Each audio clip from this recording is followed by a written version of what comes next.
皆さんこんにちは、セナです。このチャンネルでは日本の文化やしきたり、生活、歴史、日本のちょっと面白いことについて日本語で紹介しています。海外からの視聴者さんがいればぜひ CC 字幕をつけて一緒に楽しんでくださいね。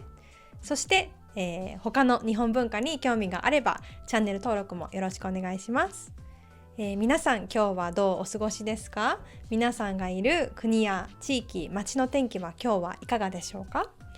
今日はちょっと文化とはまた違って日本語がペラペラになる方法の一つとしてご紹介したい日本語から英語に訳しにくい言葉というのをご紹介したいと思います。日本語と英語は全く別のグループ、言語グループなので本当に勉強するのが辛い、難しいなというふうに思います。特に、日本語では文字数が多いですね。ひらがな、カタカナ、そして漢字を覚えないといけないし、文法は特に英語と比べると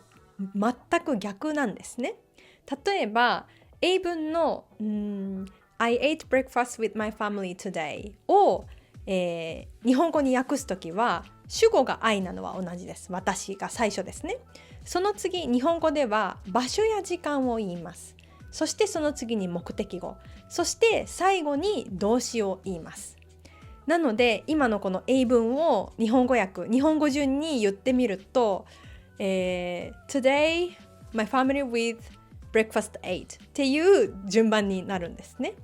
なのでこれぐらいね、文法の語順が違ったら使う語彙もだいぶ変わってきます。この直接英語から日本語、日本語から英語に訳した時にってちょっとおかしいなっていう語彙がたくさんあるんですね。こういったものを中心に今日はご紹介していこうかなと思います。私は大学で英語と日本語の通訳翻訳を専攻していたんですが、その時によく目に留まった、その時に私が難しかったのは、日本語に訳しにくい英語ですね。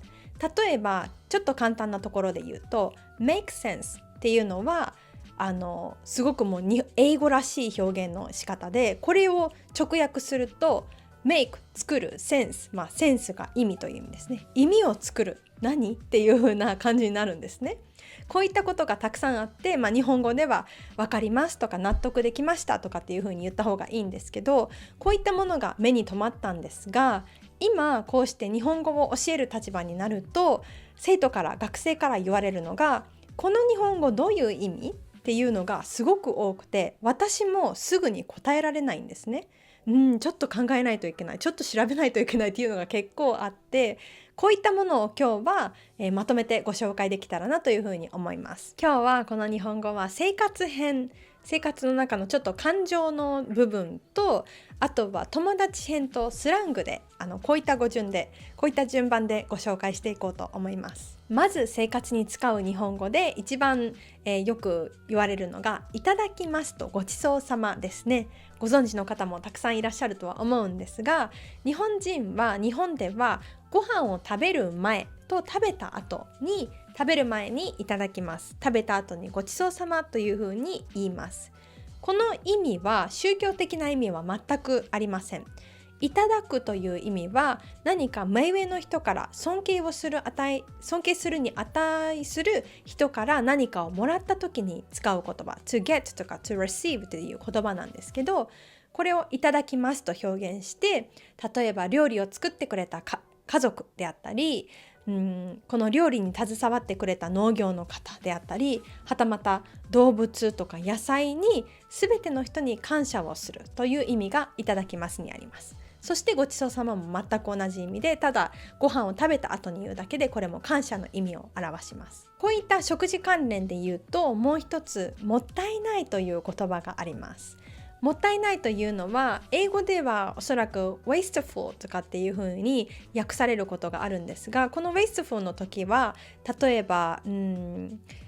夜ご飯を食べているんだけど、この食べる前にたくさんお菓子を食べてしまった、だからもうお腹がいっぱいで夜ご飯全部食べれないから残しちゃおう、これがもったいないですね。本来食べるべきだった食べ物をもうむやみにゴミ箱にとか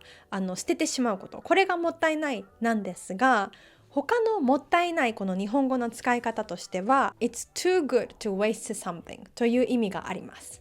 例えば富士山に行ったとしましょう。富士山に行ってすっごく晴れて青い空に富士山が映えてとっても綺麗な景色です。それに写真を撮るんだけど、写真に収めるのがもったいないくらいに綺麗だねっていう風に使ったりします。この写真じゃもったいないねという気持ちというのは、目の前にある景色が写真に撮るだけではもう表現しきれないほど美しいという意味を表します。その美しさを写真という枠にはめてしまうのは惜しい、それだけもう綺麗という褒め言葉として使われることがあります。つまり価値があるのに十分に生かされていないという意味も持ち合わせます。次が癖になるという意味ですね。癖というのは英語で言うと habit という風な表現になるんですが、例えば、私はイライラすると爪を噛む癖があるっていう風にに使われて、ちょっと悪い習慣なんかを取り上げる時に使ったりします。しかし癖になるというのはまたちょっと違ったニュアンスで、何かハマってしまう、何かわからないけど何回もしてしまうっていう風なちょっと中毒性のあるというような意味があったりします。例えばポテトチップスで新作の味が出たとしましょう。食べていて私が一番好きな味じゃないけど、なんだかわからないけどこの食べる手をやめれないっていう風な、これが癖になるという感覚です。他にも音楽で言うと、この曲のここの部分も何回も聴いてしまう、癖になるという風な表現を使って、何か中毒性があったり物事に熱中してやめられないという言葉が癖になるという風な表現をします。少し感情編の話になるんですが、日本語には情けないという言葉もあります。情けというのは英語で言う sympathy とか pitiful っていう意味になるんですが、これがないということなので同情できないということになるんですね。これもちょっとニュアンスが違って、何かがっかりする気持ちであったり、何か期待通りにいかずに残念に思ったりする対象について情けないという言葉を使います。例えばテストがあるとしましょう。このテストに向けて私はなかなか時間を設けられなくて、作れなくて、一生懸命勉強ができなかった。でテストを受けてみると簡単な問題も解けなかった。私は自分が情けなくなったというふうに使ったりします。自分の本領を発揮できなかったことに対して悔しい気持ちになったりするんですね。例えば日本を代表する大きな企業が莫大なお金を横領していたというふうなニュースが報道されて、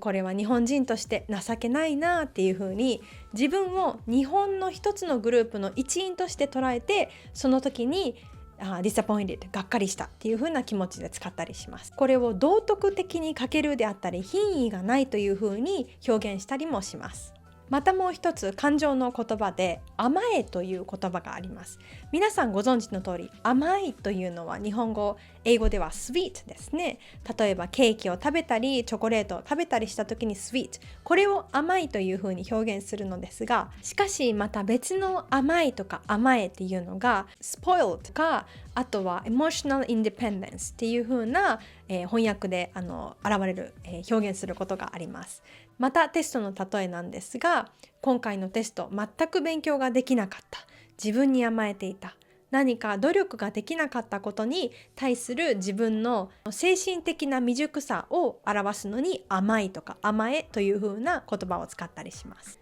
次は友達編でご紹介したいと思います。皆さんもきっと一度は聞いたことであろうよろしくですね。誰かと初めて会った時に初めましてよろしくお願いしますというのが Nice to meet you に当たるんですが、このよろしくという意味が Nice to see you の他にも、何か please とか I will rely on you とか、あなたのことを頼るよっていう風な意味で、使ったりします。このよろしくは友達だけでなくビジネスで本当に頻繁に使います。例えばオフィスで働いているとして自分が書類を作ったとしましょう。その書類を次のセクションに渡すときに、この書類を作りました、ではこの後のステップよろしくお願いしますというふうに、何か書類を渡した時であったり何かをお願いする時に言ったりもします。2つ目はよろしくお願いしますと同じくらい大切なのがお疲れ様、お疲れですね。お疲れ様と使う時のビジネスシーンでは、例えば自分が働いていたとしましょう。そして6時の就業時間になりました。仕事が終わる時間になりました。そしてボス、上司とか同僚とか後輩にお疲れ様でしたというふうに挨拶をして、これは今日も皆さんでよく頑張りましたねとか、今日も助けてくれてありがとう、今日も仕事頑張りましたねっていうふうな意味も込めた挨拶です。これも仕事場だけでなく友達関係でも使います。その仕事が終わった後にバーとか居酒屋で友達と会うとしましょう。その友達も仕事終わりに来ているわけですから、今日も頑張ったね私たちっていう意味でお疲れっていう風にこんにちはとかこんばんはの挨拶代わりとしてよく使われます。では最後に2つのスラングを今日はご紹介して終わりにしようかなと思います。まず1つ目のスラングとしてダサいという言葉があります。ダサいというのは何かファッショナブルでない、おしゃれでないとか時代遅れなという意味があります。例としては例えば着ている服に対して何か似合ってないよとか、それっておかしいんじゃないっていうのを、その服ダサくないとかっていう風に言ったりします。このダサいも見た目だけじゃなくて行動のダサいっていう風にあります。例えば誰かが、彼女か彼氏かを浮気したとします。それって道徳に欠けてないっていうので、あなたの行動ダサいよっていう風に言ったりもします。このダサいとはまた逆でいい意味ですね。何かファッショナブル、何かおしゃれであることに対して言うのが渋いという言葉です。渋いという語源はもともと苦いというこの味覚のことになるんですけど、スラングでは何かすごくクールなもの、かっこいいものに対して渋いというふうに使います。例えば俳優さんかっこいいね、渋いねとかであったり、何かすごく素敵な趣味があるとしましょう。例えば、レコードを集めてるとか、もう何でもいろんな趣味何でもいいんですけど、そういったものに対してなんかすごく渋い趣味だね、渋いねって言ったりして、これはもう 100% 褒め言葉になります。このクールっていう意味の他にも渋い声とかって言って、なんか落ち着いた大人っぽい、なんかちょっと色気があるみたいな風に使ったりもします。このように今日は日本語から英語に訳しにくい言葉をご紹介しました。これは決して英語に訳せないっていうわけではないんですけど、この言葉を知らないと出てこない言葉ですね。なので皆さんもぜひ今日の言葉を覚えて、また会話なんかで友達と使ってみてくださいね。どんな言語もそうですが、日本語のペラペラになる近道は文法だけでなく本当に生きた日本語を覚えることだと思います。このポッドキャスト、この動画もそういう風に活用していただけたら嬉しいなという風に思います。では今日のエピソードはここまでです。もしこのチャンネルがいいなと思ったらいいねをよろしくお願いします。そしてチャンネル登録もよろしくお願いします。ではまた次のエピソードで会いましょう。じゃあね。私が思う日本人の印象は同調圧力が強いです。ヒロアカが個性という言葉を使って技とか特化したものとかっていう言い方ではなくて、個性という直接的な言葉を使うことによって世界で人気な理由なんじゃないかなと思います。私が思う日本人の印象は同調圧力が強いです。みんながしているから私もする、みんながしていないから私もしていない。日本ではこのような慣用句が昔からあります。出る杭は打たれるですね。一人だけ目立った行動をすると他から排除されるという意味を持ちます。今は個人が自分らしくいられることが一番大事にされていますよね。そんな中、ヒロアカが個性という言葉を使って自分が発揮できる最大限を出してみんなで力を合わせて世界を守るというような物語が本当に世界中で受けている理由なんじゃないかなというふうに思います。